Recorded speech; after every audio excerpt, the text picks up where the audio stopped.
Hello, everybody, and welcome to another edition of Wednesday Night Madness here on YouTube and StreamYard.com. It's going MF Michael Fletcher alongside Anthony Florio and Michael Bullock. Gentlemen, we're just going to dive right on in. As always, we start out with NXT 2.0. Partially, you can say this is the go home show before the spring break in that's going down next week on NXT television on the USA Network. So we started it off with the match, guys. It was Nikita Lyons versus Lash Legend. Nikita wins the match in 5 minutes and 9 seconds. All right. Normally we normally the NXT ammo is first match is always good, main event is always solid, and then sometimes in the middle it gets a little rough and we're like, oh, what the heck. Unfortunately, guys, this was a rough start. The match was all over the place. It didn't have the chemistry was not there. I didn't like it. I didn't feel it. Yes, Nikita wins, which is great, but I kind of felt like I don't know, it didn't click. There wasn't the action was ugly. It was an ugly fight, ugly match. 5 minutes and 9 seconds, short. I'm thinking 1.5, and I might even be generous with that number. So it just did not deliver in the way that we thought. And these are two young up and coming stars. And they WWE or NXT gave them the ball and they literally dropped it. That's a fumble on the play. And the only thing I'm thinking in my mind is those stupid seagulls from the Finding Nemo movie, guys. Mine, mine, mine, mine, mine, mine, mine, mine, mine, mine, mine, Mine. So that's all I'm thinking right there. That's all it is. So unfortunately, that's my rating. 1 to 1.5. I'm being incredibly generous here because trust me, this was a dumpster fire of a match. Anthony, it's yours. Yeah, you were being generous, MF. Well, guess what? I'm not going to be. Capital D for dud. This was a dud because, the first time these two fought, it was a surprisingly solid bout. But with more time in the rematch, this whole contest fell apart. Lash Legend was asked to lead the action more this time, and she is just too awkward in the ring. Nikita Lyons remained several steps above her first rival in the ring, but she did not get to do much here. Working with Natalya, though, she could surprise a lot of people. And Lyons and Cora Jade have been set up as the future of the NXT women's division with the right training. And you notice the crowd was firmly behind Lyons throughout this match more than many major baby faces in NXT. And then next week, spring break-in, company announced that Natalya and Lash Legend will square off against Cora Jade and Nikita Lyons. And that was followed by an interview in which Legend put over the Queen of Hearts. So, yeah, MF, 1.5. That's very generous. Me, not so much. Sorry. This was a capital D for dud. So not much more to say. Michael Bullock, one word to describe this match. For me, hoofa. Yeah, capital D-U-D, dud. I mean, this was an absolute dumpster fire. This was an absolute train wreck of a match. I mean, what was the point of this match? I mean, really? I mean, this is just, it just really stunk up the damn joint. So, there's only one thing I got to say about this match as well. Done. Move on. Yeah, this was this. I'm sorry, guys. This was horrible. But then NXT gave us a match that actually was pleasantly surprising, actually pretty good. Von Wagner going one-on-one with Tony D'Angelo. Von Wagner wins the match in 10 minutes and 44 seconds. Anthony, it's yours. Yeah. But I gotta be I gotta have some more criticism here. I'll give this about 2.5 to 2 3/4 of a star. This match made no sense from the moment it was announced. It was bad enough that NXT reconned Wagner's suspension. Pitting a charismatic, developing heel against a monster villain still finding his feet is a recipe for disaster. The crowd had no idea how to react. It is a shame because these two are talented, but they have no chemistry in their current roles. It was a slog throughout. The only positive was that Von Wagner got a big win to make him feel more like a threat to whoever he feuds with next. So, spring breaking, and it looks like we're going to have ourselves a 6-man tag because Tony D, along with Troy, Two Dimes Donovan, and Stax Channing Lorenzo are going to go up against Legado down the line. So, yeah, we'll see where that leads. But this was, I'll give it 2.5 for the effort, but yeah, it wasn't really anything special for me. So not much more to say. Michael Bullock, it's yours.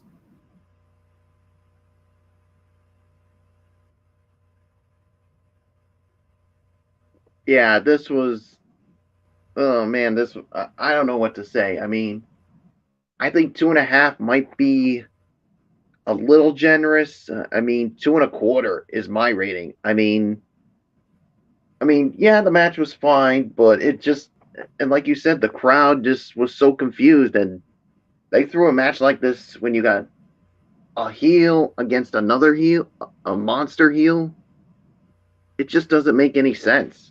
I mean, I understand what NXT is trying to do here, but yeah, that's just my honest opinion here. I mean, 2.25 is my rating, so Fletch, it's yours. I'm gonna give it about 2.25. I agree with that. I think the 2.5 is a little bit of a reach, but not by much. Not by much. It was all right for what it was worth. I think that's as good as you're gonna get, and it was a solid fight. Really nothing more to add. Then we had a women's tag team match, as it was Kaden Carter and Katarina Chance. Of course, that is the new name of Casey Cantazaro. I don't even know why they did that to me, man. But they went up against Valentina Froza and Lucina Leon. And when it was all said and done, Katarina and Kaden does win the match, 6 minutes and 1 second. So, Michael Bullock, it's yours.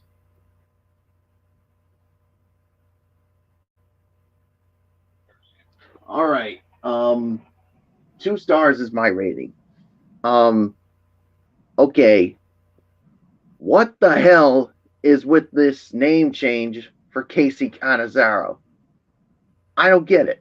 I mean, WWE and NXT, they should have just left it alone.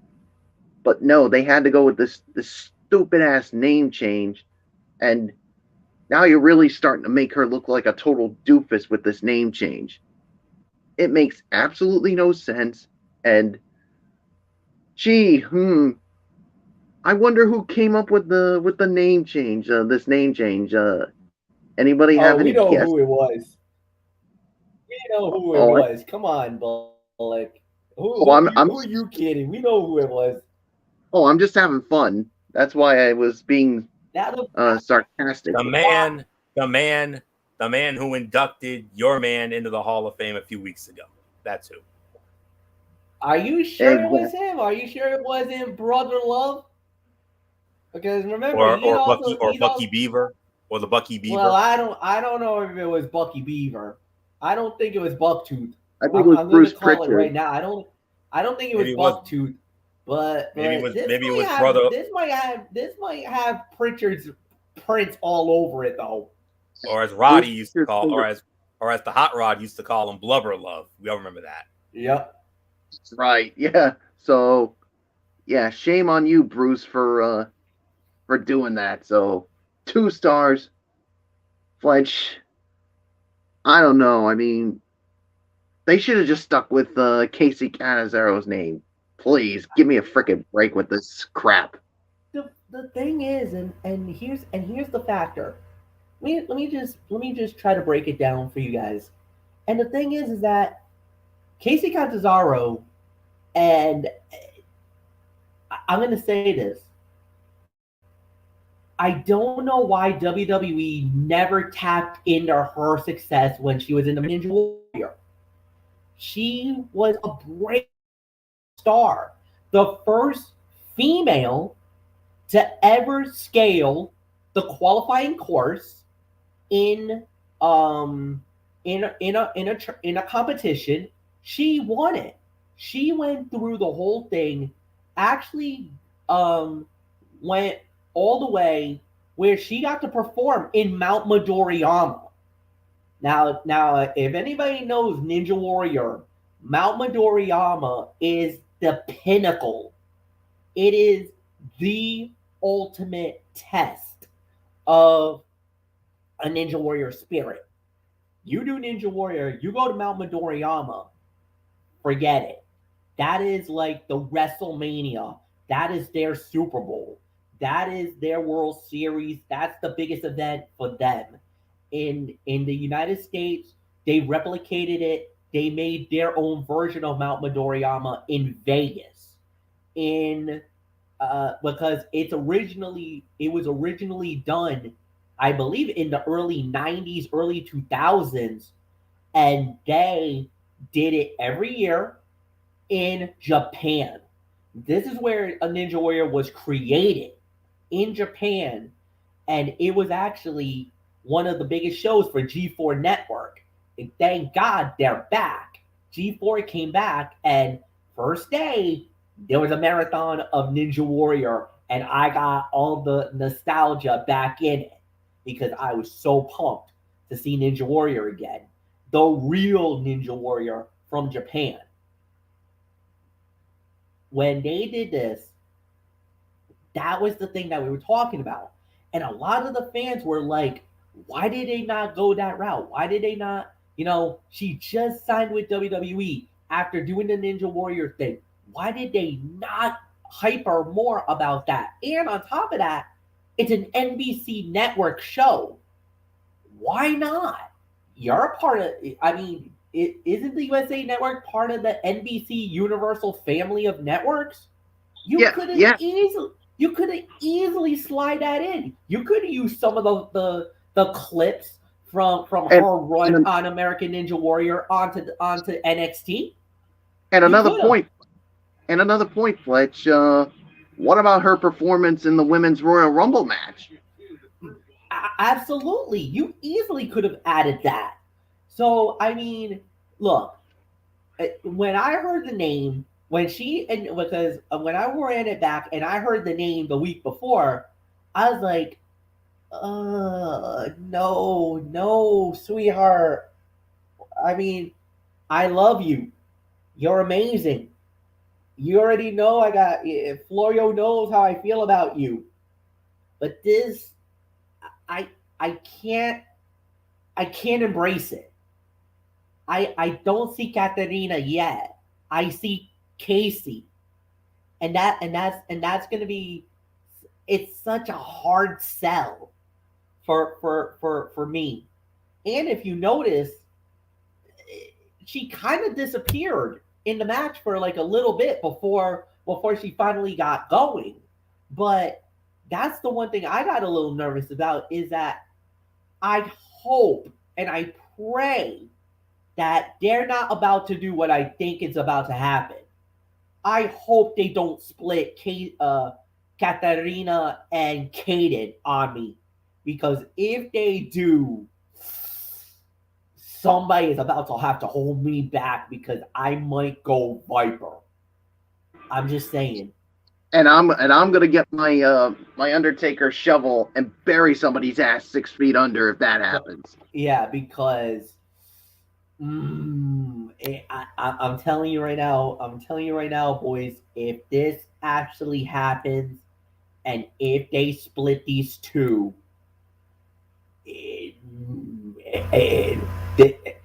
Anthony Florio, you talk about the '97 Bret Hart and his infamous rant. I might be pulling a Bret Hart 2022. Let's say that, and it's not going to be.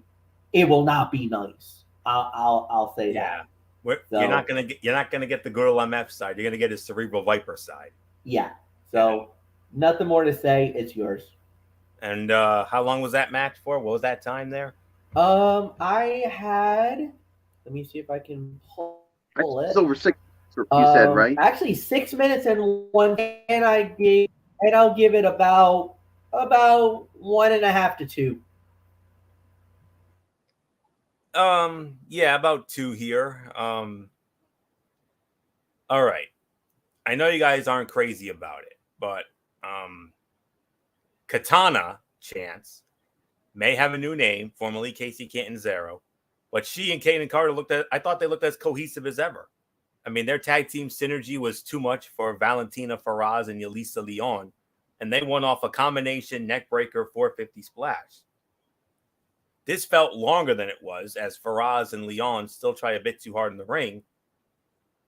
Their attempts to taunt the crowd just weren't natural, and it was clear Chance and Carter were carrying the action. Luckily, the action improved considerably down the stretch. In particular, Chance and Carter make a varied moveset look completely fluid. It was again proof that they need to win the NXT Women's Tag Team Championships. They should be the team. They should have been the team all along to dethrone Gigi Dolan and JC Jane of Toxic Attraction. But I'll tell you what, Chance and Carter showed off an impressive arsenal of tag team moves that outshine just about every women's tandem in WWE right now. So I'm not gonna, go too much more into it. So I'll actually give this between 2.25 and 2.5 for the effort. Fun little sprint. So not much more to say. Let's move on. Give the name a chance. No pun intended. Yeah. Yeah, I'm not holding my breath on it. So should we also give the name a chance on Alba Faye, formerly Kaylee freaking Ray? What? Okay. Yeah. This all right. This really pisses the living daylights out of me. I mean, come on, really? Alba Fire? Kaylee Ray. I mean, this is another name they should have stuck with. But now you have to change her name? And, oh my gosh. Those names aren't good enough for you guys? Their real names aren't good enough? No. No. Look. Kaylee Ray's name is synonymous all around the world. Her name is bigger in Europe than it is in the United States. So I don't understand why they did it.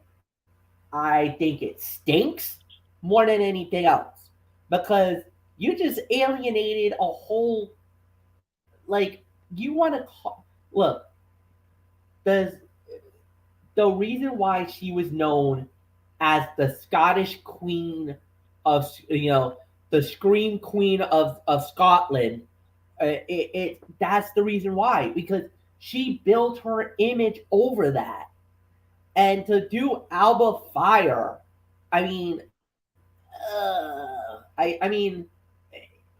don't get it. The name doesn't. At long reigning NXT Women's Champion. Hello. No, but not only that, but honestly, the name doesn't scream that. That's when they did Walter the Gunther.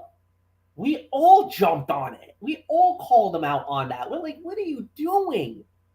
So, I don't know, Anthony. It's that the names themselves, if you're going to give them a proper name. Okay, give them a proper name. But the names that they've been getting for these people, I'm sorry, they're swings and misses. Like left and right, they're screwing up. That's why we're calling them out more than anything else. Yeah, they're screwing the pooch on this freaking thing. I mean, ugh. I mean, I'm about ready to explode right now. I'm sorry. Yeah, it's okay. It's okay. Relax. It's all good. We got this. We got it. So somebody just up, move on. Really explode. Okay, we're moving. We're moving. Next up we had was this was highly anticipated. It was the 6-person mixed tag match. Actually, they said it was a handicap. So it was Josh Briggs and Fallon Henley, and they went up against 3 members of Legado de Fantasma, Joaquin Wilde, Cruz de Toro, and Electro Lopez. Obviously, we knew how this was going to play out. Legado wins the match, 4 minutes and 45 seconds. All right. I wish this would have been a true 6-person tag.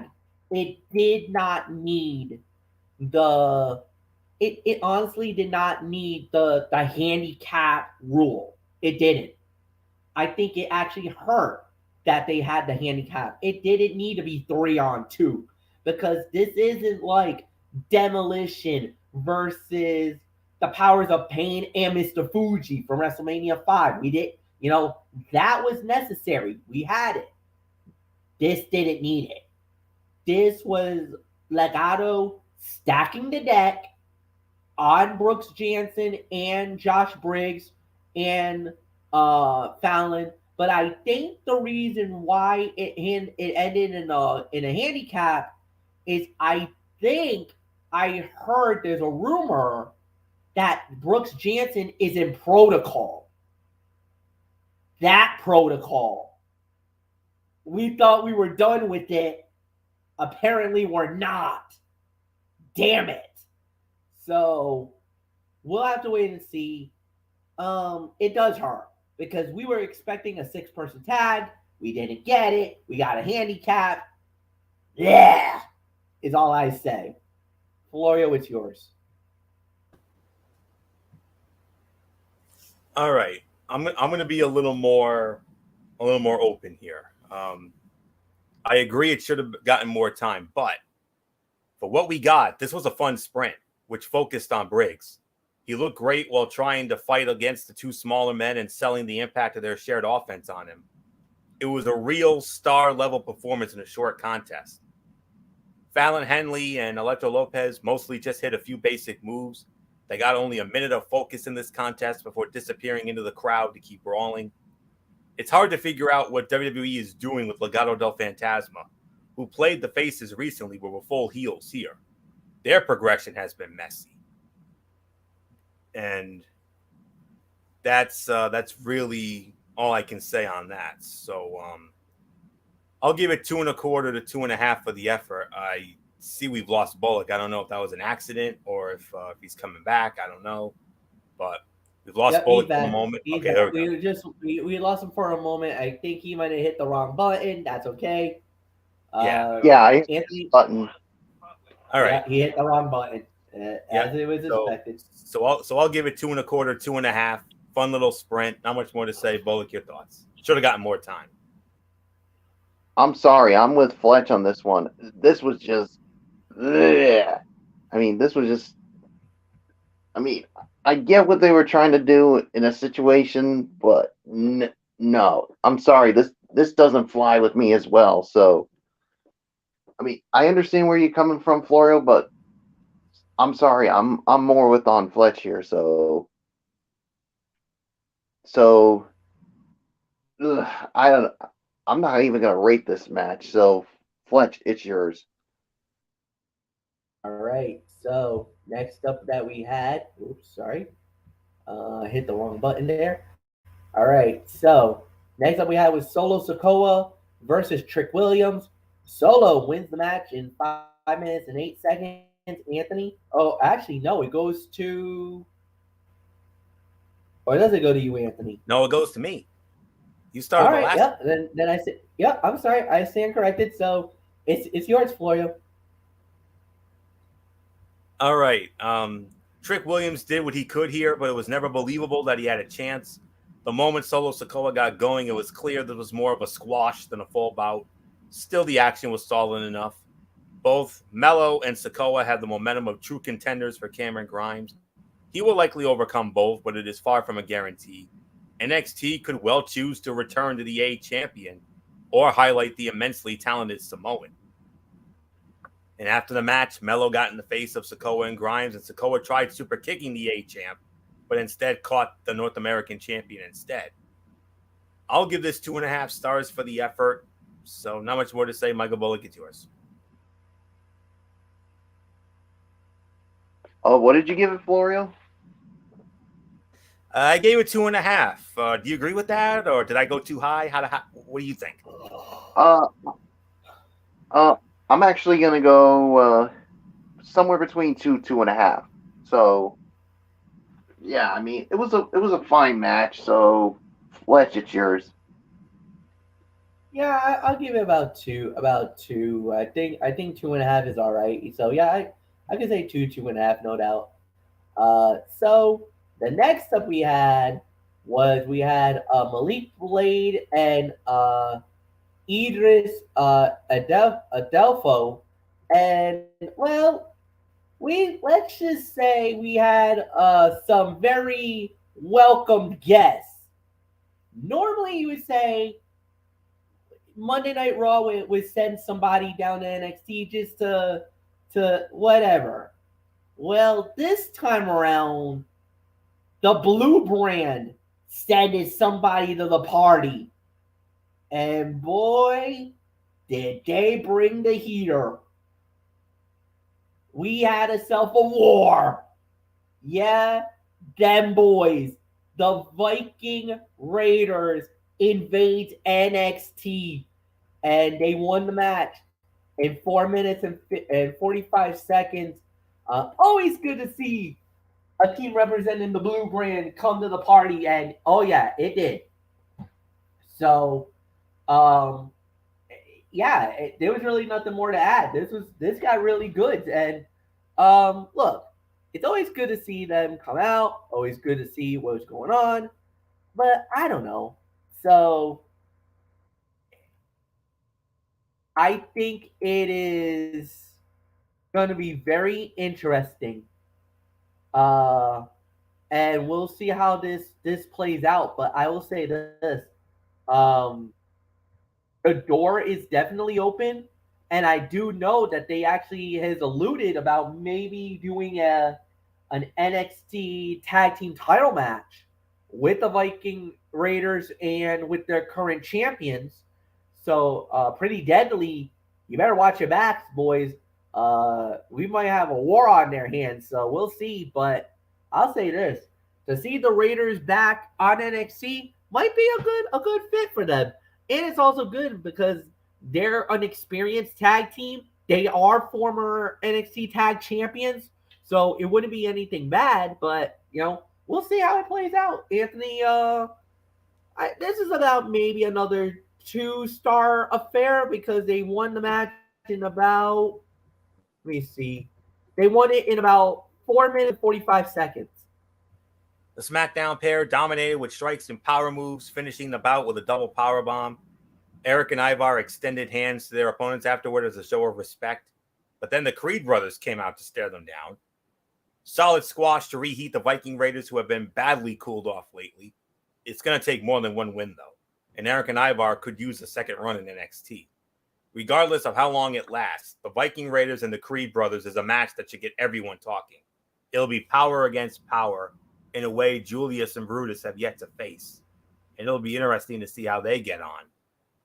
And that's really all there is to say there. So I'll give it 2 stars for the effort. So next week, spring break, and Viking Raiders and the Creeds. Get ready for a Be a Man fight. Michael Bullock, how about it?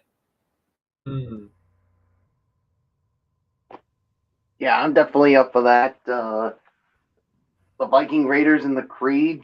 Woo, that's got something right there. So yeah, 2 stars is my rating for this as well. So yeah, there's really nothing more to say. Onward, Fletch. Yeah, so the next thing that we did have, guys, well, this is an Anthony Floyo special because it was the NXT Women's Champion Mandy Rose going one-on-one with Roxanne Perez. Uh, Mandy Rose won the match. It was non-title. She wins it in 9 minutes and 58 seconds, a heartbeat away from 10 minutes. But Anthony, you finally got to see, I got to say it. Roxanne Perez is a game changer. I think she just gave Mandy Rose her best match in NXT. And because of that, this ended up being the fight of the night. Yes. Right here. I'm going to give this a solid 3, maybe 3.25 for the effort. And this was much better than it looked on paper, given Perez, alias Roxy, was not seriously established yet. However, she was a serious challenger throughout the match. Given her history outside of WWE, it isn't surprising. And it is clear the company has a star on its hands. Roxanne Perez and Wendy Chu make for a more natural combination than Dakota Kai did with the sleepy prankster. And this could be the next natural step for Perez on this developing women's roster. And she may also be the front runner if they decide to enter her in that upcoming women's breakout tournament. And yeah, I mean, last week, was a solid, not overly spectacular match with JC Jane, but here, Roxanne Perez, or as MF and I best remember her as Roxy, former Ring of Honor Women's World Champion, and someone who pushed the virtuosa Deonna Purrazzo to her limits on a recent Impact Wrestling some time ago. Yeah, this was her second match, and she's only going to get better with time. And she's 20 years old. She's got a very bright future ahead of her. So I would not be surprised if sometime down the road, this young lady ends up becoming a future NXT Women's Champion. Future. I don't know if she'll be the one to dethrone Mandy Rose, but we'll have to wait and find out. But this was hands down the fight of the night. So at least 3, maybe 3.25 for the effort. So not much more to say. Michael Bullock, hey, your women's division business has definitely picked up with this young Spitfire. And let me tell you, you got a bona fide star on your hands in the form of Roxy, man. Oh yeah, she definitely is a future star in the making here after this match. I mean, yes, Mandy Rose did win the match, but boy howdy, she gave the NXT Women's Champion a run for her money. So yeah, 3 stars, fight of the night. Fletch, it's yours. I got no disagreement on that one. 3 stars, fight of the night, solid match, no doubts. Yeah, so overall review, I believe it starts with Michael Bullock. Bullock, not a good NXT. I'm gonna openly admit it. Even though there was a promo segment at the end with Joe Gacy, Rick Steiner showed up. Then Braun Breaker showed up, but I don't even want to dignify that segment at all. So just go. Huh. Who would want to dignify a Joe Gacy segment? Please, give me a break with that crap. This was a crap fest of a show. Not good at all. And 2 out of 10. That's my rating. I mean, the matches were horrible. I mean, yeah, you did have some good ones, but the bad outweighed the good. And don't get me started with some of these name changes for some of these people. I mean, I really got nothing more to say. Fletch, it's yours. 2 out of 10. This has to be. I'm gonna go and say it. I think this has to be one of the worst NXT 2.0s of 2022. Like, I'm gonna flat out say it. This was an absolute dumpster fire. This was bad. The matches were short. They looked like they were rushed. They didn't really put much effort into the show at all. I just don't. This is one of those that just left a bitter taste in the mouth, and I'm very disappointed with the way that NXT played. I thought they did a horrible job with it. I think they did a disservice more than anything else. And yeah, so there's really nothing more for me to say. I'm not gonna go with the 2. I'll go a little higher. I'll go 3 out of 10. I'll be generous with that. But Anthony, it's yours. Nope, I'm dropping the hammer. 1 out of 10, and that's only for the Mandy and Roxy match. I mean, that's the only other than, I mean, if it wasn't for that, I would have pulled the trigger and given this thing a 0, because this was horrible. This was without a doubt the worst NXT 2.0 since this thing started, and it's a damn shame because this is the second week in a row we had another meh show. I mean, they've been putting together some solid shows up until last week, and now last weekend, this week. I mean, last week, all right, but here, yeah, ooh, no. It was like a bad Monday Night Raw. I mean, we had way too many matches that should have been cutouts, as far as I'm concerned. But like I said, the only thing that saved it from being a 0 for me was the Mandy and Roxy. Other than that, everything else, yeah, no. So, not much more to say. We're done with this nonsense. Spring breaking, usually when they have these special shows, usually they put their best foot forward. They damn sure better. Because if they pull another crap fest like we had last night and the week before, we're coming guns blazing. So I hope it's a good Florio, but after what I saw last night, yeah, I'm not holding my breath. It was so bad. It was at the point where I said to myself, I couldn't wait for this to be over. I couldn't wait for it to be over. And thankfully it was. But I'll tell you what, as the old saying goes, with every dark cloud, there's a silver lining. And MF tonight, AEW Dynamite from Temple University, the Liacouras Center in the Yeladelph. If that wasn't a silver lining, tell me what is. There was quite a silver lining there. All right, so we started it off with Dax Harwood versus Cash Wheeler in a qualifying match in the Owen Hart Cup, and it was Dax Harwood winning the match in 15 minutes and 5 seconds, right out of the gate. 3.5 stars. Right out of the gate, 3.5 stars. It was a solid match. It was a great matchup. You thought normally I was a little apprehensive about, Harwood versus Wheeler, because you're like, are they really gonna go legit here, or are they gonna ham it up? Are they gonna do something stupid with it? And no, they went at each other. This was very reminiscent of the 1989 Royal Rumble, when Axe and Smash of Demolition started the Royal Rumble, and they went after each other. They actually started by fighting each other at the Royal Rumble. So, I mean, I actually did not mind it. So, this was a solid matchup. Very good opener.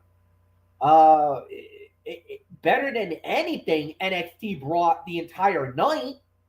So, Anthony, it's yours. Last show, we poo-pooed all over it. You're not going to get much of that on this.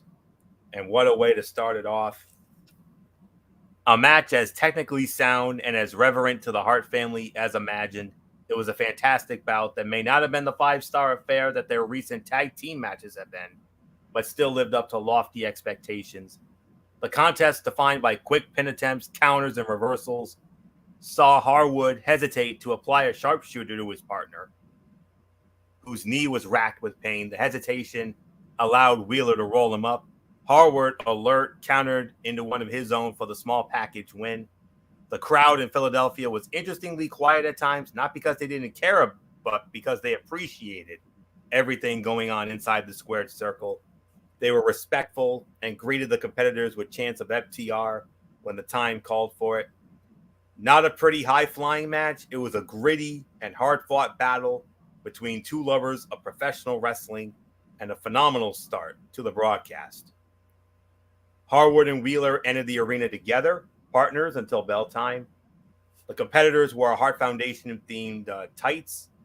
CM Punk put over the Owen Hart Foundation tournament on commentary by discussing the number of competitors who wanted to compete in it, and Harwood and Wheeler's willingness to fight each other to make it happen.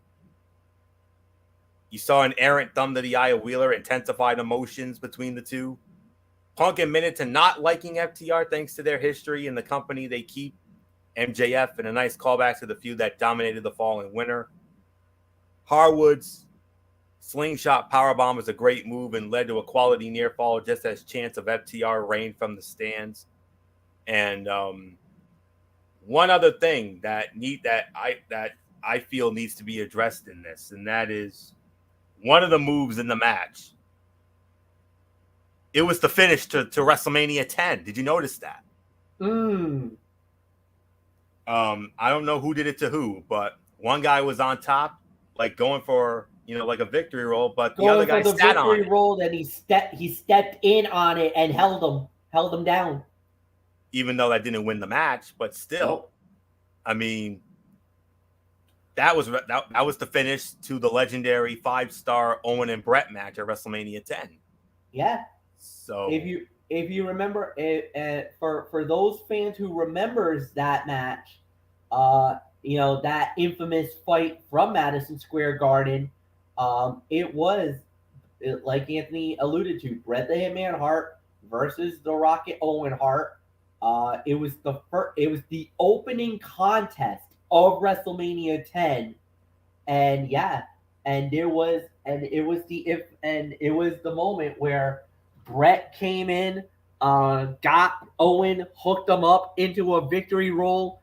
Owen stepped in on it and held Bret down, got the 1, 2, 3, and Owen Hart knocked off Bret the Hitman Hart and stunned at that time over 20, I believe it was 22,000 in Madison Square Garden, stunned the crowd as the Rocket literally leaped out of the shadow of his own brother in the world's most famous arena. But at the end of the night, Bret Hart got the ultimate by winning the World Wrestling Federation Championship and knocking off Yokozuna in one of the most strangest endings to a WrestleMania we've ever saw.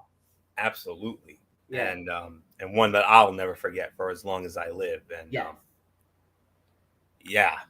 you can imagine my joy the next day at school when my friend at the time told me about it. I was very pleased when I heard that result. So but still am to this day, and absolutely. So I'm actually going to be a little more generous on this. I'm going to give this an excess of 3 3/4 to 4 stars. You could easily make an argument for fight of the night. And are we addressing the next segment after MF, or are we going to go right into the next match after this? Because we got a big announcement about Double or Nothing. And, I mean, we could talk about it. Yeah. Yeah. So after the match, it was revealed that CM Punk will challenge Hangman Adam Page for the AEW World Heavyweight Championship in the main event of Double or Nothing next month. And Punk promised he will always bet on himself. So very productive first almost half hour of Dynamite there. I mean, you gave us that great match, which was 3 3/4 to 4, and a fight of the night contender for sure. And then we get the announcement of Punk and Hangman. Unfortunately, Hangman couldn't be there tonight because he tested positive for COVID. So so that's why we didn't get the Hangman tonight. But I'm sure we'll get the Hangman back next week. But and then maybe we can start hyping that sucker. So so that's all there is to say on that. 3 3/4 to 4 stars. Michael Bullock, this was definitely one of our specials. This would be like if Bullock and I fought each other. I mean, this would be our style of match. I mean, MF, you and Derek Ferrero, you guys always love the hardcore, smash mouth fights. But whereas myself and Michael Bullock, we go our formula, which is the Flair and Steamboat formula. I don't know about you, Bullock, but it kind of had a Flair Steamboat vibe to this. What says you? It definitely did, and 3.5 to 4 stars. I mean, what a great way to start it off this edition of Dynamite. I mean, this was hard hitting between these two. I mean, I was a little worried with the way they were going to go at it, but no, they didn't hold back. They went at it and gave us something that we all enjoyed. So, yeah. So, and then of course, like you said, the big announcement. CM Punk challenging Hangman Adam Page for the AEW World Title at Double or Nothing. I'm going to say it right here, boys, and I know we talked about this before. I think this is where Adam Hangman Page's reign will end. Agreed. And where CM Punk will become the new world champion. Even though, in my personal opinion, I still want to see Adam Hangman Page hold on to that title for a little longer, but I think this is where the run ends. So, nothing more to say. Fletch, it's yours. Yeah, I kind of feel like I got the same sentiments like everybody else. We're all kind of feeling like this is probably gonna go that way, but we'll see how it plays out. Next up, we had and Anthony, you'll get to lead off on this one, as it was the Blackpool Combat Club. They went up against the Factory, and when it was all said and done, yeah, it was Wheeler Yuta, Bryan Danielson, and Jon Moxley getting the win. 8 minutes and 50 seconds. So, Florio, it's yours.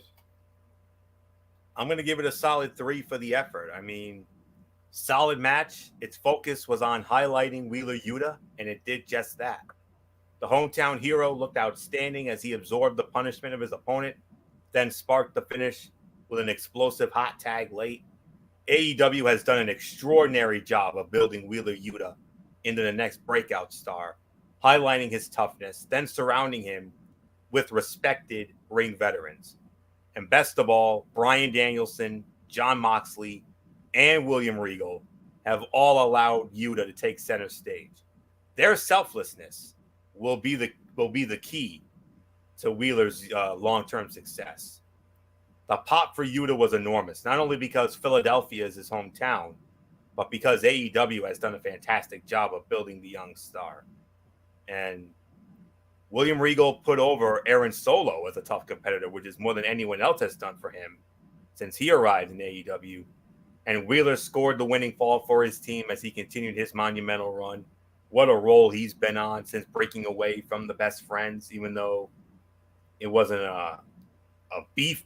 I mean, he just wanted to, he wanted to make a name for himself, and he felt like he was going nowhere with Best Friends. And now ever since he's joined the Blackpool Combat Club, I mean, he's learning from 3 all-time greats in Danielson, Moxley, and Regal.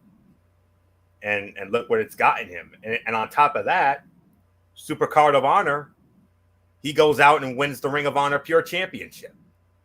So, and most of all, he's made a believer out of me, and most importantly, he's made a believer out of someone who did not believe in him whatsoever, and that is Good Old MF Michael Fletcher. And oh boy, has he earned our respect and then some. So, what a job for this young man, and sky is the limit. And who knows?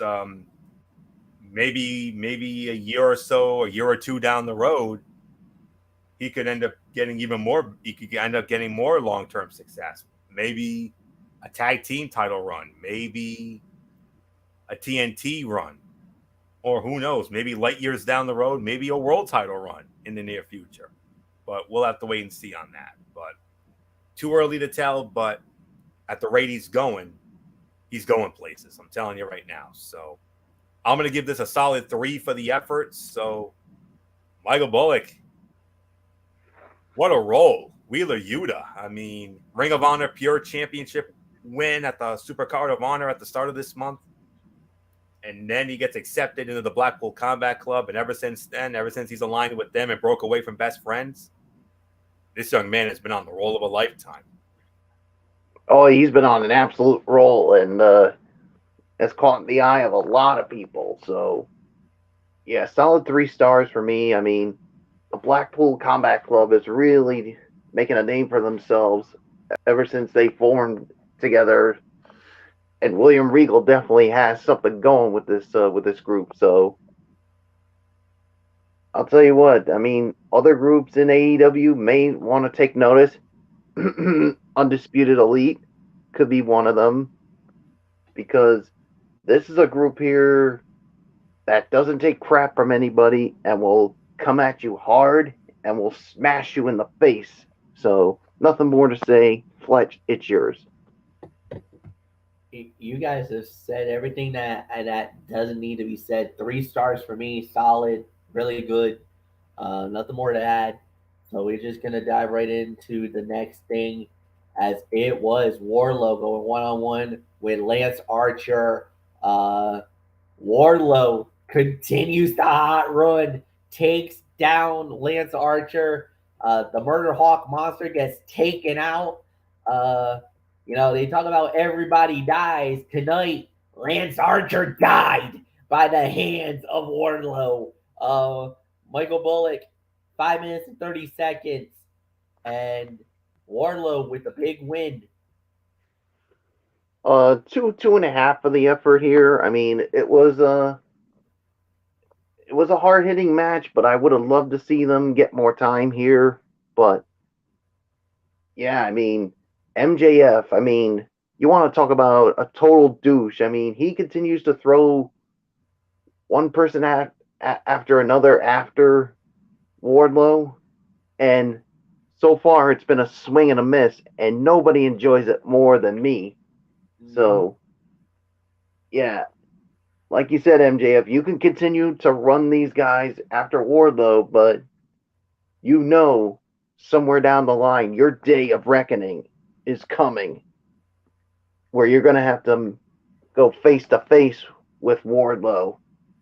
And I'm going to enjoy seeing him beat the holy hell out of you, and you getting your comeuppance with all this brashiness, all this trash talking that you're doing, not just with Wardlow, but with every fan from certain arenas. Ooh, like I said, your day of reckoning is coming, and I'm going to enjoy it. Fletch, it's yours. Yeah, we'll have to wait and see how this goes, but this is about a 2-star match. There's really nothing more to add. It was good. It was all right. Warlord looks amazing, and the fans are so behind him. There's no debate. He's without a doubt one of the biggest names in AEW right now. And when this battle goes down, when we get this battle, it's gonna be one for the ages. There's really nothing more to say. So yeah, here we go. Nothing more to say. So, Anthony, it's yours. Yeah. 2.5. I mean, a moment ago we talked about how AEW has done an outstanding job with Wheeler Yuta. Here's another guy they've done an outstanding job with. No music, no problem, as the War Dog earned another impressive physical win over a monstrous opponent. AEW has done a magnificent job of building Wardlow into an unstoppable badass, whose eventual showdown with MJF, which I believe will be at Double or Nothing, will result in one of the hottest matches on whichever card it appears, Double or Nothing. The matches with Lance Archer and the Butcher have forced him to overcome a physical onslaught on par with his own before showcasing his unbridled power as he ultimately put them down. And here's the thing. Eventually, Sean Spears will be on this, will be a part of this. I think he'll be the last hurdle before Wardlow finally gets his hands on his scarf-wearing charge. But you noticed, MF and Bullock, MJF made a phone call during a backstage segment. Yeah. And he said, "Hey, big man, how would you like to make 6 figures for working one match?" And you notice what he said after it. And you can't teach that. Who said that? Yeah. The Big Cass. Or as he's now known as W. Morrissey. William Morrissey. And that really, like, my ears perked. Yep. The minute I heard that. And I even talked to Florio. I'm like, W. Morrissey from Impact Wrestling? Are you kidding me? But hold. Could this be a swerve? Could this be... now, I know they're going to probably say, oh, it's W. Morrissey. I get it. But what if this was a pulling of the rug? What if it's Enzo? Oh. Now think about it. W. Morrissey is under contract with Impact Wrestling. This is true. You got to think about that. Yep. I don't know if Impact and AEW has a working relationship. So we're all talking about. Huh? I think they might, because Deonna Purrazzo is going to be in action on next week's show. Think about that for a minute. Yeah, and so because that's the thing that's got me thinking. Is there a working relationship between Impact and AEW? Because this must be behind the scenes, because we knew there was a working relationship before. That's right. And you remember, because that's when Kenny Omega. Kenny Omega. Not only Omega, but you remember how Moose, yep. No. But when Tony Khan was always appearing on that show, but he was trashing Impact Wrestling every chance he got. Yeah, him and Tony Schiavone. Yeah, they were promoting what was going to be on Dynamite. Yeah. So is it really, what are we looking at? It's got to be Morrissey. It has to be. We hope. We pray. But yeah, get that. If it's W. Morrissey, get ready. That's you thought the last 2 were be a man fights. This will be the ultimate be a man fight. Oh yeah. Especially with how intense he is in Impact Wrestling. I mean, he put Chelsea Green through a table, for goodness sakes. The man put Chelsea Green through a table, Morrissey, at Rebellion last Saturday night. So if he can do that to her, who knows what he can do to Wardlow if it's him next week. Wardlow, if you end up going against Morrissey, you're going to be in for one hell of a fight, brother. That's all there is to say on that. Because let me tell you, Impact Wrestling has done an amazing job with him. And I know it hasn't led to any long-term success for him yet, but in due time, I believe he's gonna be a big star, a much bigger star than that other company than he was for that other company. Yeah, so we'll see. So this was 2.5 for me. So, but the thought of the prospect of a Morrissey Wardlow match next week, because of that you can't teach that line. Make it happen. Yeah. Love to see it. All right. So next up we had this was actually let's see. Yeah. Okay. So the next match that we had was the Philly Street fight Hikaru Shida versus Serena Deeb. Serena Deeb won the match in roughly 10 minutes and 40 seconds. This was a good match. This was an excellent fight. It was a good hardcore match, good street fight. We expected it. It was good. No blood. A little bit of a disappointment, but you didn't really need it. There were kendo sticks. There were chairs. These were the weapons of choice by the two women. They used the elements really well. Solid match. I want to say about another 3 stars. Serena Deeb wins the match, and if you notice, Thunder Rosa was in the back watching this. It looks like we just found our next number 1 contender for the AEW Women's World Title, gentlemen. Serena Deeb looks like she's now number 1 in the rankings. Anthony Florio, think about that. At Double or Nothing, Serena Deeb versus Thunder Rosa for the AEW Women's World Title. But first, let's talk about the Philly Street fight and her big win over Hikaru Shida, and possibly the end of this rivalry as well. And correct me if I'm wrong in that, but don't Serena Deeb and Thunder Rosa have a history dating back to the NWA? Yeah, they actually battled for the NWA Women's World Title.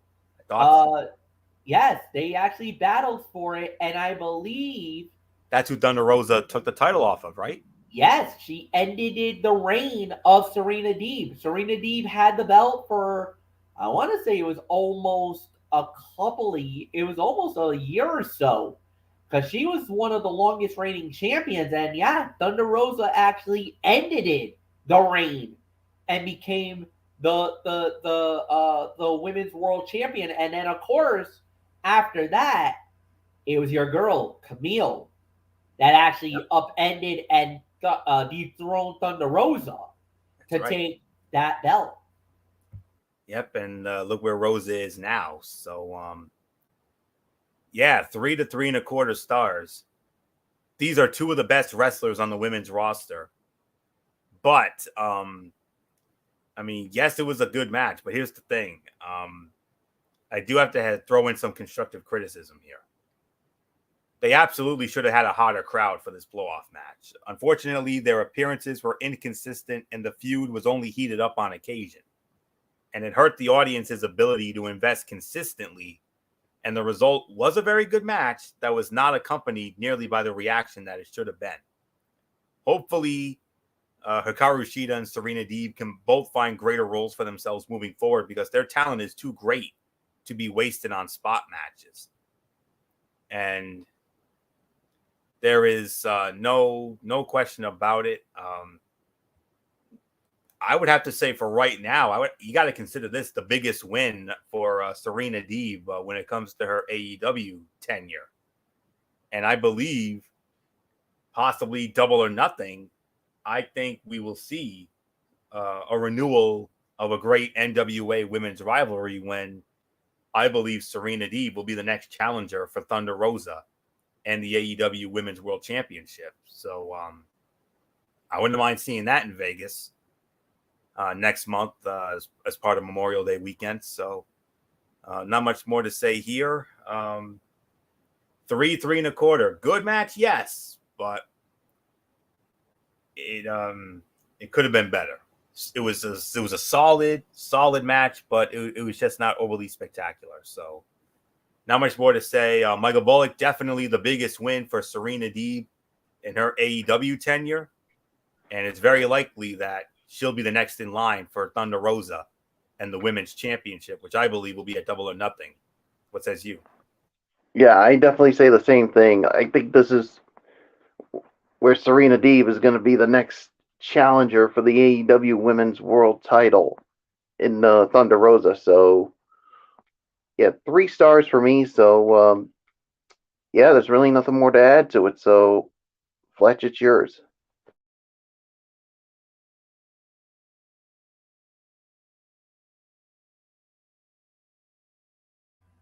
All right, guys. So with that said, yeah, it was like I said, it was solid. It was all right. Next up, guys, we had after that, this was a 10-man tag. It was the Undisputed Elite. Adam Cole, Bobby Fish, Kyle O'Reilly, and the Young Bucks. They went up against Dante Martin, Griff Garrison, and Brian Pillman Jr., members of the Varsity Blondes, Lee Johnson, and Brock Anderson. Undisputed Elite wins the match in 6 minutes and 30 seconds. Yeah, Anthony, quick thought. It's yours. I'll give it 2.5 to 2 3/4 of a star for the effort. I mean, the match was really just an extended enhancement match that saw the heels go over with limited offensive output by the baby faces. That was not meant to be either. I mean, the focus was on the heels, how they got along, and the eventual display of solidarity that followed the win. One would assume the end game is the return of the long-awaited return of Kenny Omega, and he and the Young Bucks feud with Adam Cole, Kyle O'Reilly, and Bobby Fish of the now Undisputed Elite. And until that happens, though, the distrust between the allies will likely rear its head, both in backstage promos and in ring action. I'll give this about 2.5 to 2 3/4. I would say by default, it was the worst fight of the night, even though there was nothing remotely wrong with it. So not much more to say. Michael Bullock, yeah, they're all fine and dandy for now, but just you wait until the cleaner comes back. Then business is damn sure going to pick up. Oh, I think it's going to pick up when that happens. So, yeah, 2.5 stars is my rating for it. So, there's nothing more to say, Fletch. It's yours. Yeah, 2.5 stars. Yeah, agreed. No doubt about it. All right, guys. Final fight of the night, main event. A ladder match for the TNT Championship. Sammy Guevara, the Spanish God, going up against Scorpio Sky, winner of the bout in roughly 13 minutes, and new TNT champion Scorpio Sky. Michael Bullock, it is all yours. History was made in the Philadelphia tonight. Yes, history was made. Scorpio Sky is now officially a 2-time TNT champion. And yeah, I'm going to give this about maybe 3.5 stars. I mean, this was a really good match here. And yeah, we saw the ladder being used a whole lot, and especially a barbed wire ladder. I mean, holy smokes with that. And I feel for Sammy Guevara when he landed on that. I'm like, yeah, his back is going to be sore in the morning. But as you saw, Paige Van Zant came out, and something tells me we're going to get a mixed tag eventually with Sammy Guevara and Ty Conti against Scorpio Sky and Paige Van Zant. And I don't know if you noticed, guys, but it looks like the crowd is more behind Scorpio Sky and eventually the group. I mean, who would have thunk that? Yeah. I mean, they used to hate this faction, but it seems like they're really liking it now. I think the reason why is they tolerate them, because let's be realistic. Ty Conti and Sammy Guevara and their little public displays of affection has really rubbed a lot of the fans the wrong way. And I hate to say it, they've now become the AEW's version of Cody and Brandy Rhodes. Nobody gives two shits about them right now, and they prefer them to just go away at this point. And I hate that guy, but I'm gonna call it. But these two become scumbags in my eyes, like legit. I don't know. Ever since the Sammy Guevara thing came out, when he broke up with his girlfriend, and it looks like it was Ty Conti who caused the breakup, and now with all the stuff that's happened previously, and trust me, that photo With her with the belt and them together, that didn't help any further. Yeah, Then that really rubbed. Yeah, that really rubbed a lot of people the wrong way with that, and why they are this version of Cody and Brandy Rhodes, and why everybody wants them to just go away. Yeah. So yeah. There's really nothing more for. So there's really nothing more for me to say. So 3.5 stars. Fletch, it's yours. The fans turned on him very hardcore, and that's the thing. Of all the people, and the thing is, they don't really like Dan Lambert. They don't care about Dan Lambert. They don't want that belt on Sammy Guevara, and they did not give a damn who it was. If you were fighting Sammy, you were in the eyes of these fans was the good guy. You were going to be the one to take the belt from him, and that's why you notice a lot of fans falling in love with Paige Van Zandt, falling in love with Scorpio Sky, not because they like him, no, but you're fighting enemy number one in AEW. You're fighting Sammy Guevara, who's like literally went from being the most popular guy in AEW, the Spanish God gimmick.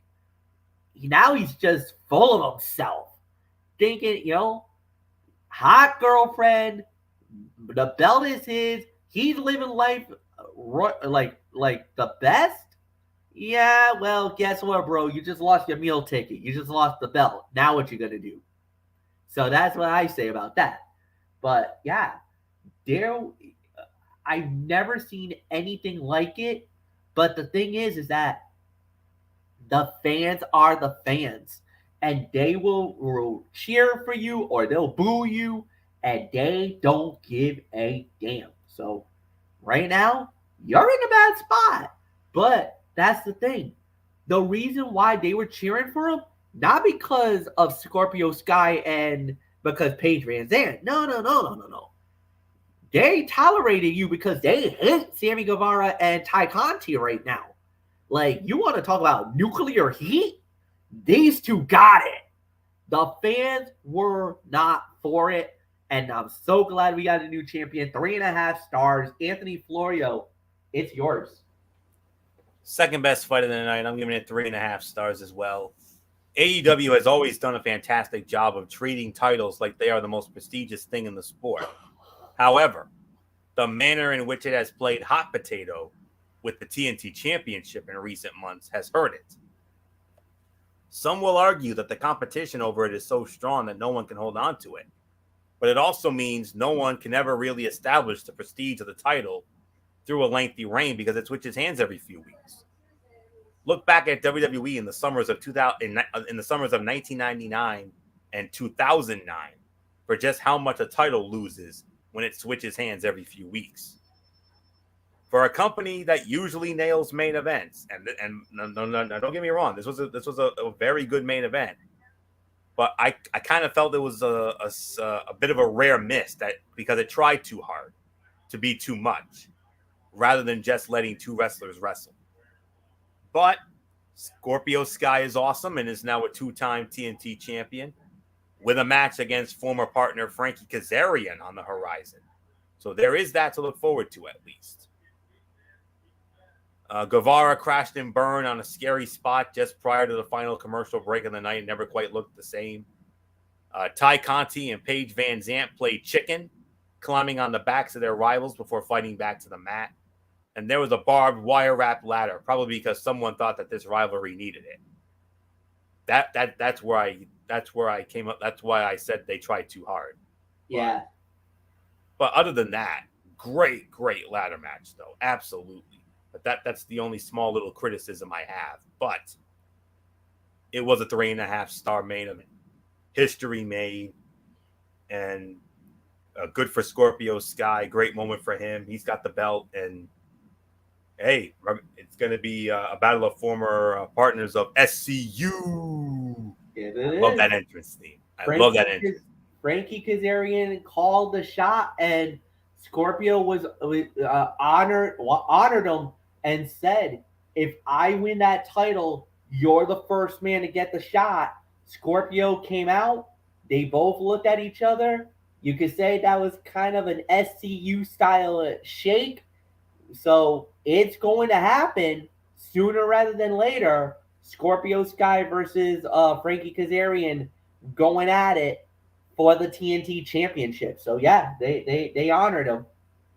What a match that's going to be. So can't wait to see that. So 3.5 stars, second best fight, overall review. Yeah. 7.5 out of 10. That's how I'm going. I know I'm maybe you can say 8, but I'm going 7.5. It was a good show. Very good show. Solid action all the way through. Yes, the main event was a tad over the top. I don't think you really needed to use the barbed wire. I think the barbed wire was overkill, guys. I think you didn't really need to do that. I think just doing the typical ladder would have been fine. But, they wanted to go over, they wanted to really hammer it home. Well, they hammered it all right, but, it was still good. I enjoyed it. I liked it. I got really nothing more to add. So 7.5 for me, and Anthony, it's yours. I'm actually going to give it 8 out of 10. I mean, this was a very good show tonight.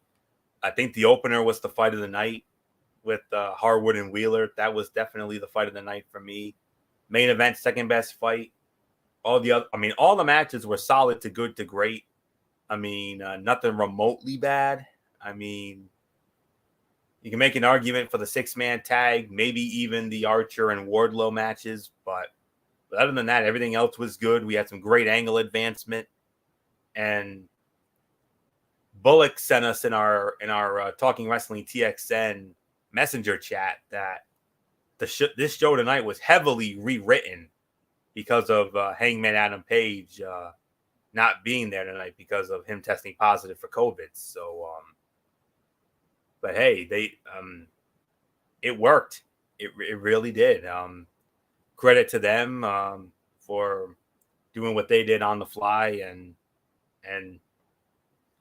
we ended up getting another great show, and next week's show is going to be even bigger because, I mean, with the possibility of not one but 2 Impact Wrestling stars on the show. I mean, the possibility of W. Morrissey, if he is the mystery opponent for Wardlow next week, that's an if.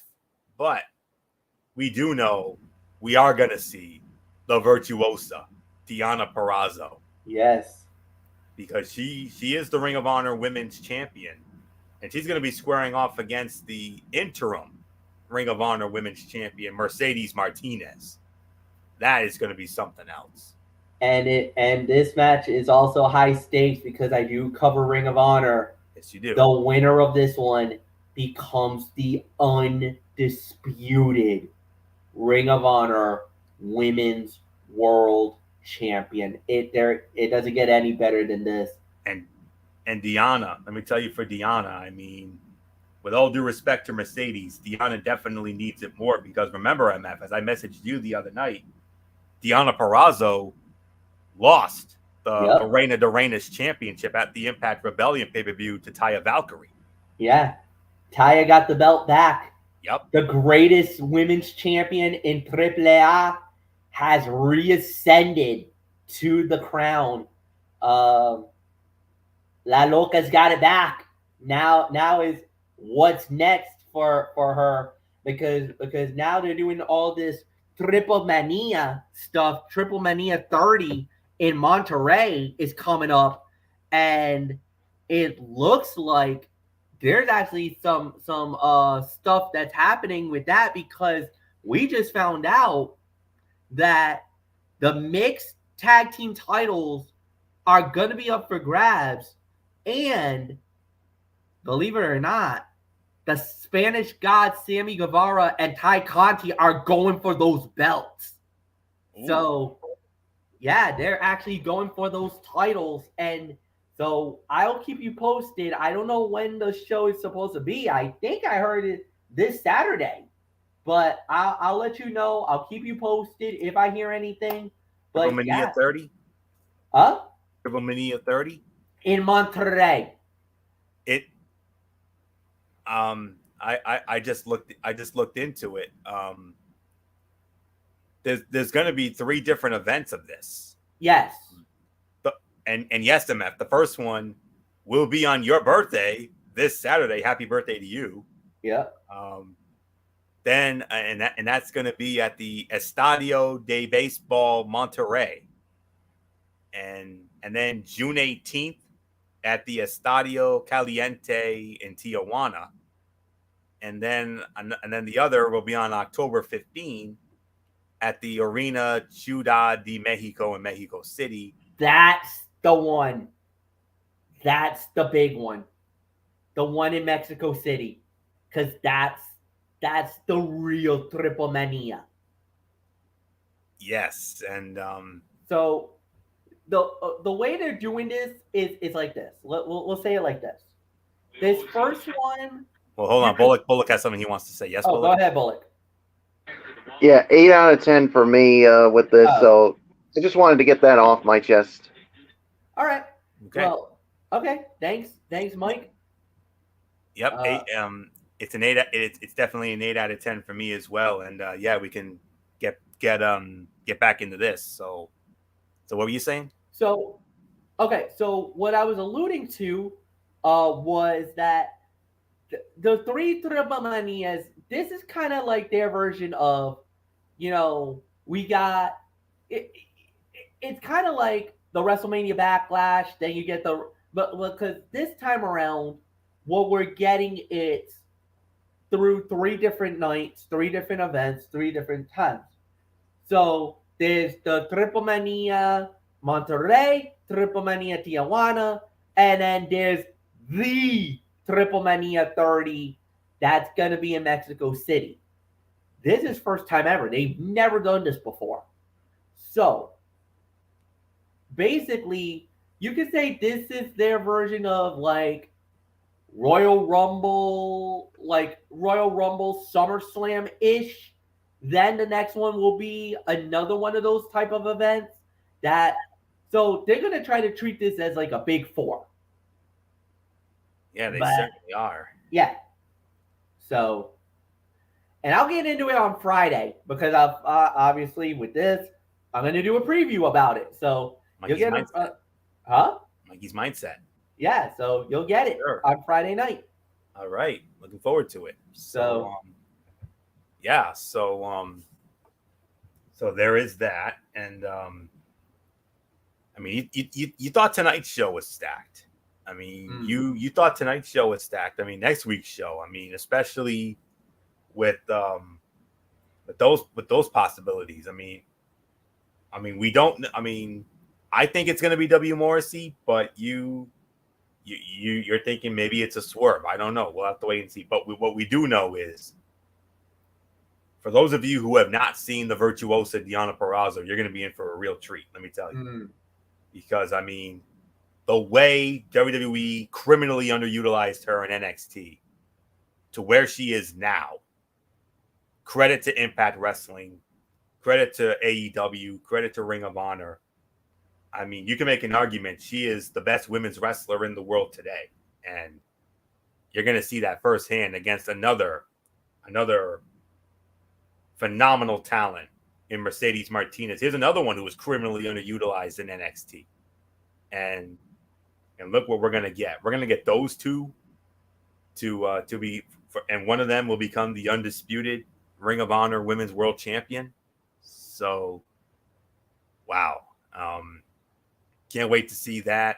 You're going to see Bobby Fish, and how about Bobby Fish against Jeff Hardy?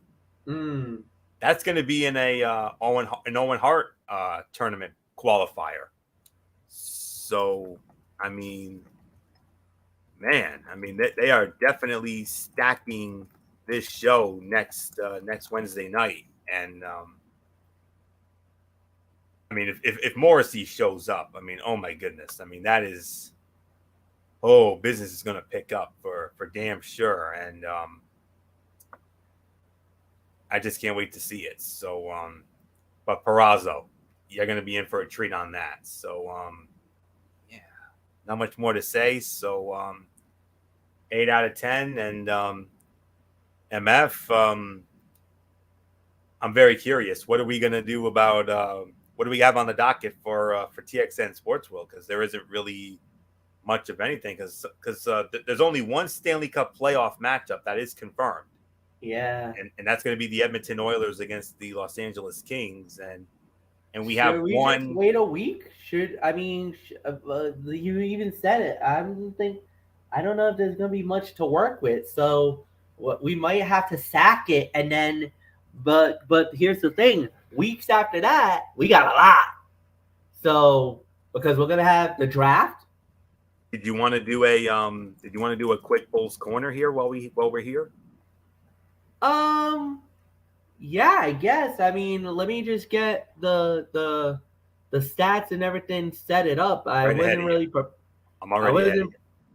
Yeah, I wasn't really prepared to do one, but unfortunately, guys, yeah, we'll do a Bulls corner quick. Unfortunately, tonight was not the night for Chicago. Their season's done. The Milwaukee Bucks slams the door on the Chicago Bulls, finishing them off in 5 games. Final score was 116-100. Milwaukee just jumped on Chicago early, jumped them often, and they were not afraid at all. They crushed the Bulls.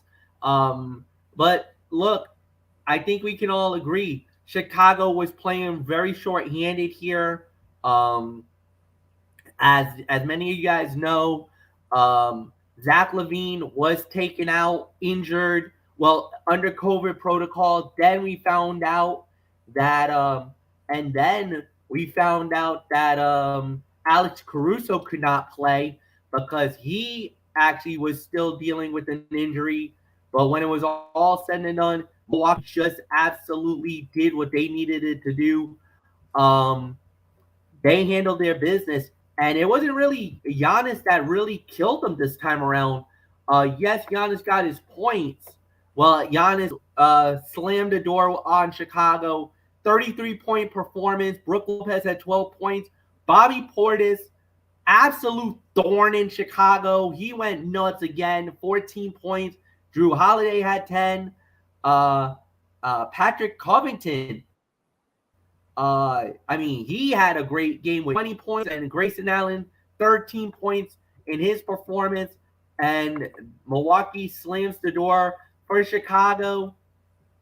Patrick Williams was the high man with 23 points. DeMar DeRozan absolutely gets stymied by the defense, only scoring 11 in this game. Vucevic got 19 points. And then, of course, coming off the bench, Kobe White had a great performance, 17 points. And Troy Brown Jr. only had 10 in a losing effort. Chicago just didn't have the horses this time around. What looked pretty promising wasn't promising. It ended up being a disaster. The Bulls gets knocked out in 5 games. The matchup, the percentages, Milwaukee outshot Chicago 49-42. 3-pointers advantage Milwaukee, where they were 14-36. Chicago was hunting for it, man. They were trying to go for anything. Rebounding, big advantage to Milwaukee. Assists, Chicago had that. Steals, Chicago actually was better in the steals. Total turnovers, it was a wash. Fast break points was about 18-13 advantage Milwaukee. Points in the paint, this was the knockout blow. 54-30 Milwaukee. You can't win a series if you're getting blown out with points in the paint. So yeah, there's really nothing more to add. Anthony, it wasn't even close. This was a massacre. And what makes this even more horrible, the 3 losses that Chicago suffered They lost by a combined 70 points in the final 3 games. They were 1-1 going to Chicago, and Milwaukee blew the doors off the Bulls 3 straight, and out they went. And there was no Chris Middleton either. No Middleton. And we were thinking at that point, maybe Chicago had a chance. Middleton was out. That was the second best player. Oh my God. Oh. Holiday went off. Allen went off. Covington went off. Yeah. Chicago had no answer for these guys. They just got throttled. The defending NBA champion Milwaukee Bucks continue to produce in the postseason even without key performers. The Chicago Bulls simply don't have that kind of depth or playoff savvy. You know, Giannis, 33 points, 9 rebounds, and the Bucks routed the Bulls 116-100 tonight to finish off the first round series in 5 games. The Bucks won the last 3 games by an average of 23.3 points, despite playing without Chris Middleton, the All-Star who sprained the MCL in his left knee during the fourth quarter of Game 2. The third-seeded Bucks advance, and they will now meet the number 2 seed, Michael Bullock, and his Boston Celtics in the Eastern Conference semifinals. Game 1 of that series will be on Sunday afternoon at 1 p.m. Eastern on ABC from the TD Garden in Boston. Of course, the Celtics swept Brooklyn. You know, Bullock and I, we did the Celtics chat on that on Monday night as part of Ridiculously Raw. And MF pretty much mentioned it.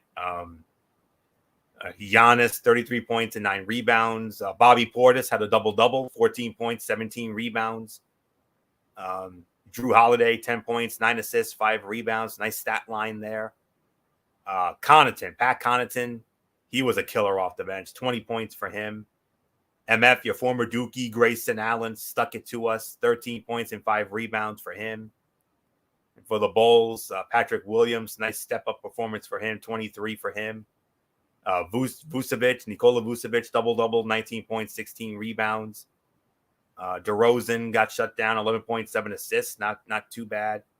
White had a nice game off the bench, 17. And Brown had 10 points and 6 rebounds there. The Bucks, 49.4% from the field.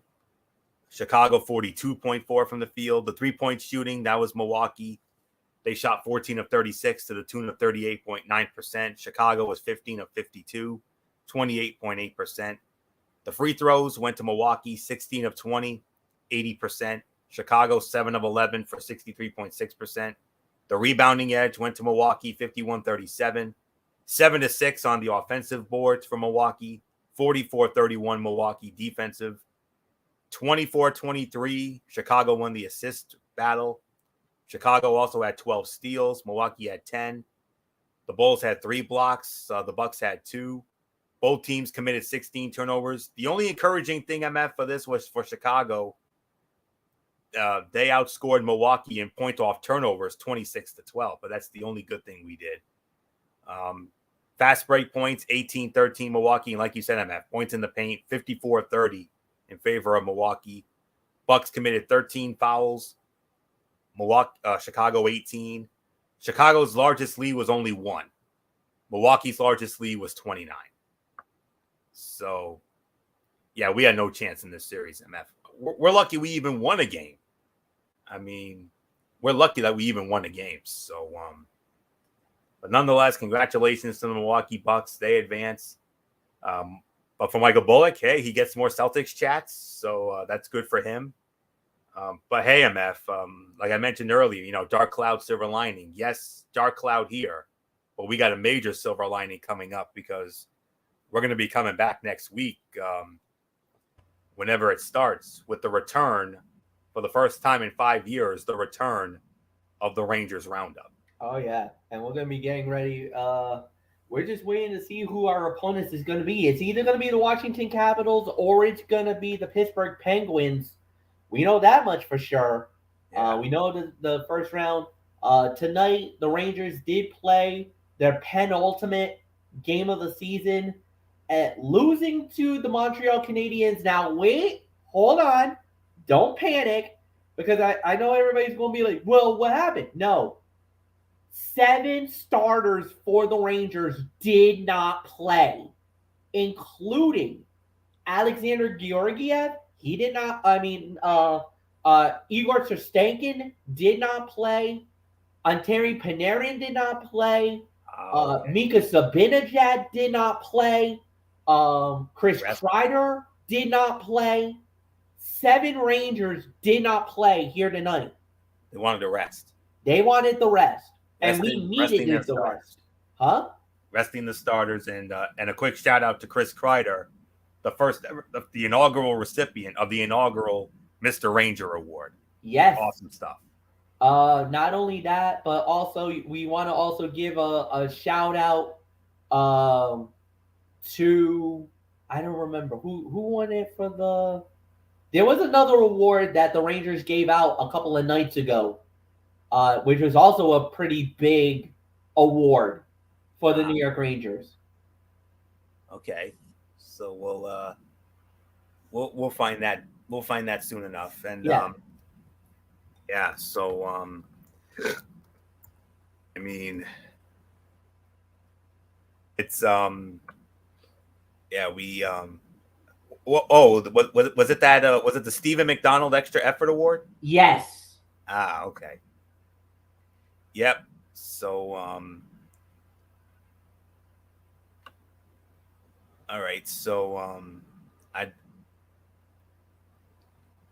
don't see who I could probably get that quick, so yeah, so but yeah, what I'm proposing is if all goes well, maybe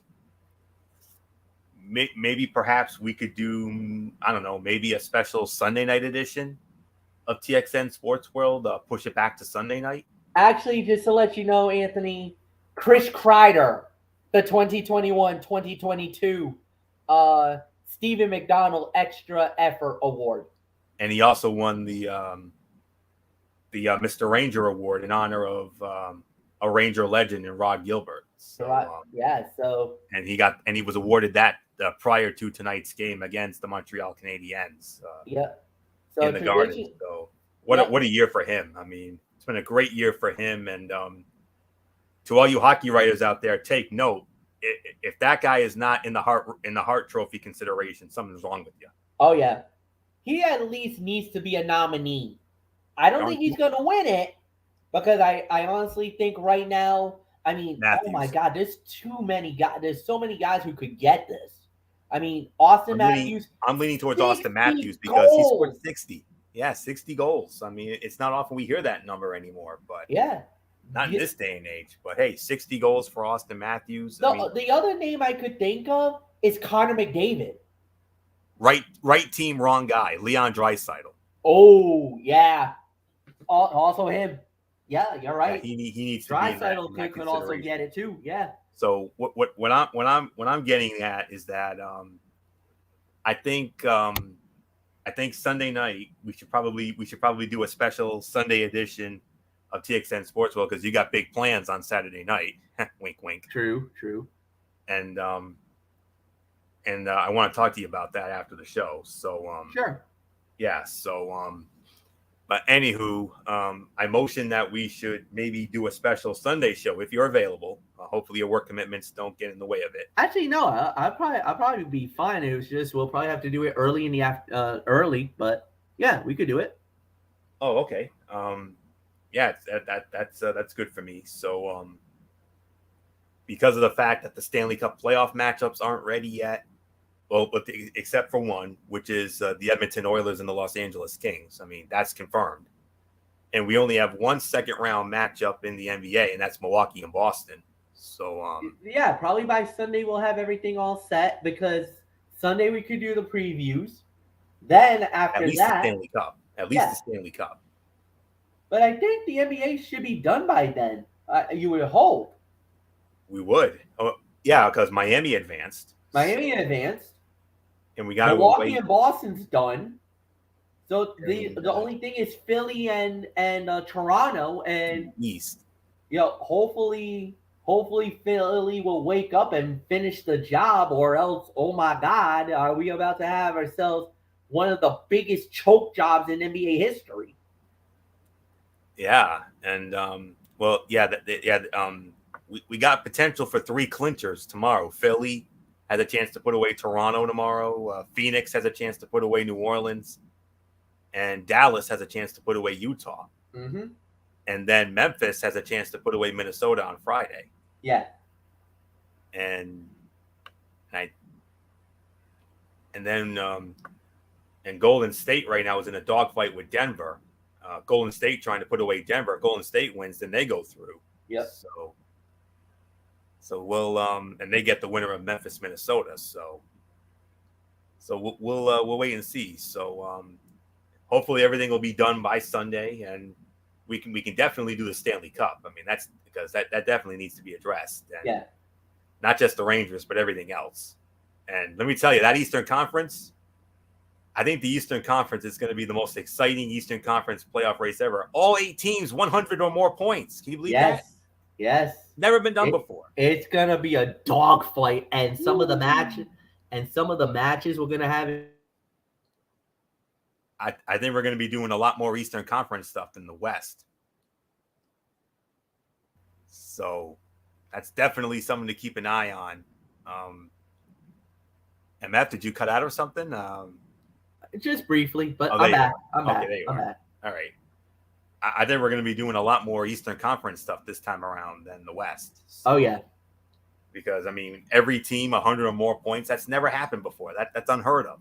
Yeah. So that just shows you how great our conference is. So I'm very excited about it. So the matchups are going to be very interesting because it looks like right now we're looking at possibly Carolina and Boston.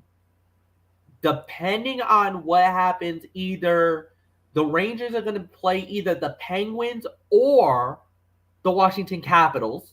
We got a lot of history with both. Big time. Out on the other side, on the Atlantic, you got right now as it stands, Toronto and Tampa. Oh my God, that's a damn good series. And then whoever is the wild card, the second wild card, which is either Pittsburgh or Washington, the loser of that, they gotta play Florida.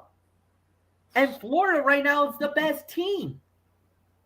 Number 1 in the East. And could be President's Trophy winners, by the way. They have a shot at it. They screwed up last night. Boston got them. Yeah, they did. And opened the door. That's right. So we'll see.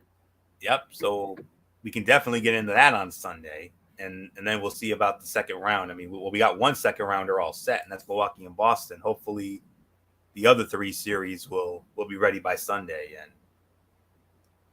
Well, they should because I think the season ends. There is one game out west, but I don't think it has any the NHL season ends Friday night. Yeah. So the Stanley Cup is guaranteed to be all set. So yeah. We can definitely do that. We can definitely get into Milwaukee and Boston, and we'll see about the other series. Hopefully all the other series will get done by Sunday. And like I said, we got a potential for 3 clinchers tomorrow night. So, and we might be on the verge of 1 here. Golden State's starting to pull away a little bit. So they might have this. So, it's going to be very interesting. And, we'll take it from there. So I'm guessing, well, only for this Thursday, no show, but the next 2 Thursdays. Ooh, get ready, folks. May 5th, Cinco de Mayo, NFL draft time. Yep. Team by team, grades. You know how we do that? Like we always do. That's going to be,